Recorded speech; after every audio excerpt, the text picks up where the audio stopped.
Hi guys, Dane Wilson here from Lender's Choice Credit Solutions.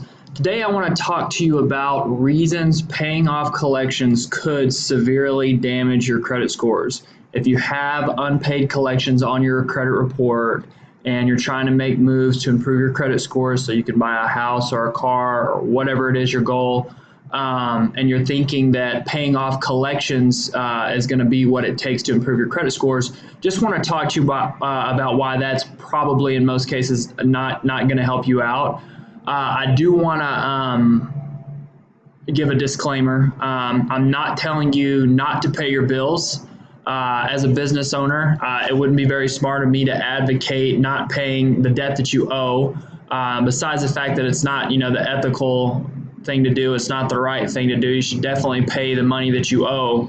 But most of the clients that we see are trying to buy a house in the next 3 to 6 months, or a car, and they're trying to improve their credit scores. And it's just a logical thing to think that paying off your collection accounts, paying off the debt that you owe would improve your credit scores. Many people think that paying off collection accounts will remove the collection from their credit report completely. And then many people also think that paying off collections will improve their credit scores. So what this little PowerPoint is about is teaching you why that's not the case, but also giving you a plan on what to do and how to handle that situation. So let's dive right into the presentation. And we'll talk about the 3 reasons why paying off collections could damage your credit scores and then what to do about it. So as I mentioned, many consumers believe that paying off collection accounts is the best way to improve their credit scores. In reality, paying off collections will almost always hurt your credit scores. Today we will focus on exactly what happens when you pay off a collection.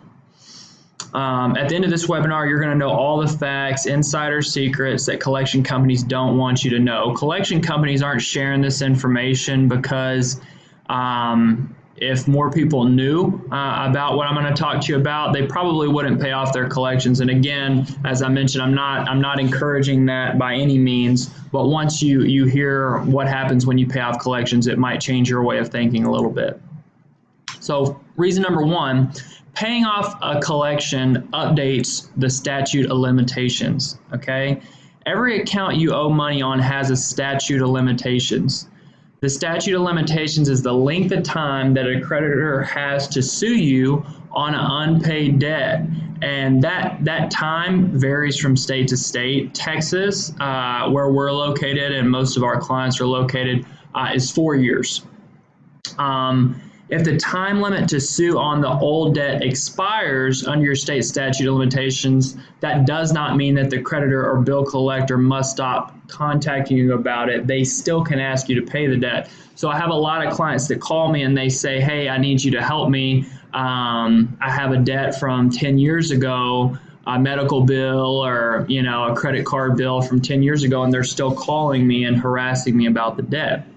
The statute of limitations does not mean that they have to stop trying to collect the debt. They absolutely can do that. They can try to collect the debt forever. What they can't do is threaten to sue you or actually sue you after the statute of limitations, whatever that time frame is in your state. So in most states, it's about 4 years that they have that they can sue you over the debt that you owe. After that, they can't sue anymore, but they can still attempt to collect the debt. As I mentioned, the statute of limitations varies from state to state depending on where you live. Each state has a different time frame that collector can attempt by law to collect the debt, and by attempt I mean threaten to sue. They can attempt for forever. When a payment is made on a collection account, the date of last activity is updated to the date the payment was made. Okay, so we're going to talk about this more in a minute, but based on how your credit scores are calculated, payment history is the biggest factor in that. And one of the 3 kind of subcategories of payment history is called recency. Basically, the more recent a negative item is on your credit report, the more it hurts your credit scores. And the older an account gets on your credit report, if it's negative, the less it starts to hurt your credit scores. Kind of common sense. If you owe debt 3 or 4 years ago, obviously they're not going to penalize you as much as if you owe it, 3 months ago. So, but when you make a payment on a collection, the date of last activity is updated, kind of making it look like it's a brand new negative account. That the last date of activity is now brand new versus 3 or 4 years ago when the debt actually happened. So let me give you an example. Let's say you have a Chase credit card that went into collections 3 years ago. If the statute of limitations was 4 years, that means they have 1 more year to legally sue you over the debt that you owe. But when you make a payment, you update the date of last activity on the account, which extends the statute of limitations. So now they have more time to sue you if they choose to do that. So a lot of collection companies will call you up and try to collect. Say you owe $1,000 and you tell them, listen, I don't have $1,000. I would have paid you by now. And they say, well, just make a good faith payment. Could you put, $100 down or $25 down or whatever the case may be? And a lot of people do that because what's $25? Sure, if that gets them to leave you alone for a little bit. But what they're doing is actually updating the date of last activity, and it renews the statute of limitations. So now they have more time to sue you, and also they have more time to report it on your credit report. So that's basically more leverage that they have now to make you pay. If you made a partial payment or a full payment to that collection account today, you reset the statute of limitations when you made the payment. They would be able to pursue you for they would have been able to only pursue you for 1 more year if you didn't make the payment. But now that a payment was made, you just reset the statute of limitation. Now the collector has 4 more years to start collecting the debt, and are legally able to sue you. Reason number 2, paying off a collection does not change that account's status. Okay, this is where most people get tripped up. They think that paying off a collection is when it says paid is all of a sudden going to make it look like it's not a negative account anymore, and that's not the case. Once an account goes to collection, the status changes. If you have an account in good standing on the report, it's reported as a 1 status. An R1 status means a revolving account in good standing. An I1 status would be an installment account that is in good standing. But so, for example, paying as agreed on a revolving account like a credit card would be a R1 status. When late payments occur, that 1 status changes based on how late the account ends up being, 30 days late, 60 days late, 90 days late. The first late changes the status to an R2 or an I2 account, basically meaning it's 30 days late. And as the days late increases and it goes to collection, it becomes an R9 or an I9 status, which basically means it was charged off and sent to collection. All collection reports 9 status are severely damaging to your credit scores, obviously. Your credit scores are a mathematical model designed to depict your risk of going 90 days late on an account. So it's all a risk model. It's looking at the risk of you being 90 days late on your account. So when you have a collection in a 9 status, your risk is high. Your scores are going to lower as a result. They don't really want to extend you more credit because it seems like in the past you couldn't handle the credit that was extended to you. When you pay off a collection, the 9 status remains. So even if it was an unpaid account and now it says paid, that status is going to stay the same. So it doesn't change the fact that the account was a collection, still is a collection. So it's still just as bad. The truth is your scores will not go up when a collection is paid because the 9 status remains the same. Paying off a collection will not raise your scores for this reason.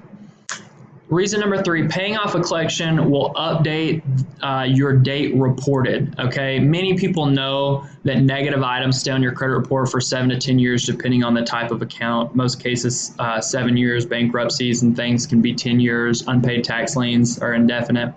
But when you make a payment on an account and you update that date of last activity on the account, well, then that date, that 7 years is extended now. So if you had an account that was 4 or 5 years old and you pay it, it can now stay on your credit report as a negative item for another 7 to 10 years depending on the type of account. Most negative accounts, as I mentioned, stay on your credit report 7 years. Some public records stay on your account 10 years. The time starts from the date that you went late, not the date your last payment, like the statute of limitations. Okay, so it's the date that you went late, and it's 7 years from that point, or 7 to 10 years from that point. Many creditors will update this date when a collection is paid off, even though they are not supposed to by law. But if you are in a repayment plan for the debt and miss a payment, they can legally update this date on your credit reports, which happens. For example, if you have a Capital One credit card, which you started going late on 4 years ago, the account is due to drop off in 7 years. So since it has 4 years old already, you have 3 more years left. But in the case where you make a payment on this debt, the collector updates the date to the payment that you made. So then, as I mentioned before, it's going to stay on the credit report longer. They have longer to collect it now.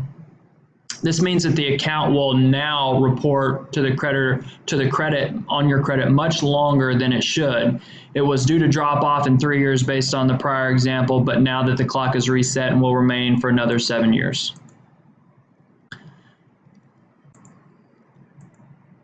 When you pay off a collection, many items on your credit report are updated. As you know by now, most of them are not good and will severely hurt your credit scores. The only good thing that happens is the balance is now 0, which does make up a percentage of your credit score. So your scores will benefit a little based on that, now having a 0 balance instead of an outstanding balance. But having a 0 balance does not outweigh having the date of last activity updated, so your credit scores will most likely go down as the bureaus see it as a recent collection and still is R9 or an I9 status. This means you're still a very high risk and your scores will stay low. The only way, there's 2 ways to correct this, so that now gets to the part about, what to do and how to handle it. It's all about the game plan that you set. I'm not saying not to pay them, even though that it could lower your credit scores, but there's other ways to handle it. Number 1 way is you can work with a credit repair company and work to get the account removed from your credit report. Getting third-party collection accounts deleted isn't always that tough, mostly because when a third-party collection company tries to collect or report a debt, they have to have a certain amount of documentation per the law that they're required to follow, the Fair Debt Collection Practices Act. It states that they have to have a certain amount of documentation to legally collect and report the debt. Most cases, these collection companies just simply don't have it. This debt gets passed around from collection company to collection company. When they buy it from the original creditor, a lot of times they don't buy all that documentation. They don't feel like they need it. They feel like that if they just get the basic information, they can collect money from most people and do very well that way. Buying all that extra documentation gets very expensive, and as I mentioned, they don't feel like they need it anyway. So simply sending a debt validation letter working to get it removed based on the Fair Debt Collection Practices Act, in a lot of cases, you're able to get that account removed from your credit report.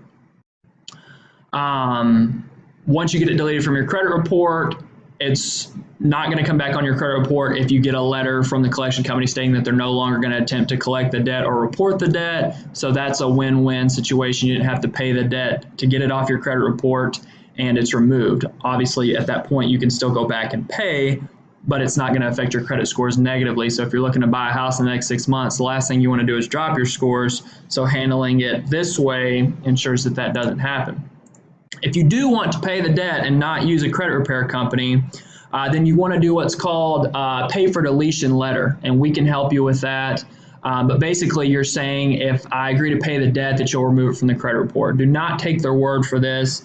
They are notoriously known for kind of wording things a certain way that makes you think they're going to remove it once you pay it. And if you don't get a letter from them saying that when you pay this amount of money, they will remove it from your credit report, don't do it. Make them put it in writing that they're going to remove it when you pay it. Otherwise, again, dispute and delete the negative accounts if possible. If they're invalid, if they don't have validation of the debt, if they're inaccurate, if the credit bureaus are reporting them inaccurately in any way, it's pretty easy to find that information by looking at your credit report online. You can find inaccuracies. You can use the Fair Credit Reporting Act as leverage to get the account removed. There's ways to get the account removed, but if not, doing a pay for delete letter is the way to go. But simply just going and paying off your collection accounts, again, will hurt your scores due to these 3 reasons. And, you know, in most cases, it's going to update the statute of limitations, the date of last activity, and that negative item is going to stay on your credit report for another 7 years. If you have any questions about any of this, you can give me a call. My number is 214-307-4946, or you can shoot me an email at info@lendersccs.com. Look forward to talking to you soon. Thanks.